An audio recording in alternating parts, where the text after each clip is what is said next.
Get a load of this one. Sammy, what's the best part of your day? Daily gratitude. Daily gratitude. Imagine having your friend film you answering questions nobody would ever ask you in the first place. How do you practice gratitude?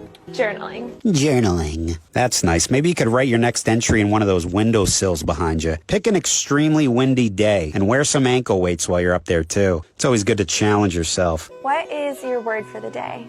Alignment. Alignment. That's a good one. You should look into a brain alignment. Maybe that'll repair whatever caused you to think you were interesting enough to make this video. Favorite part of nature?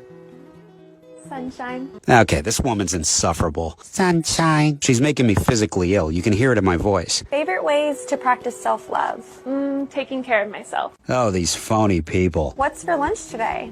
A Buddha bowl. A Buddha bowl. A Buddha bowl.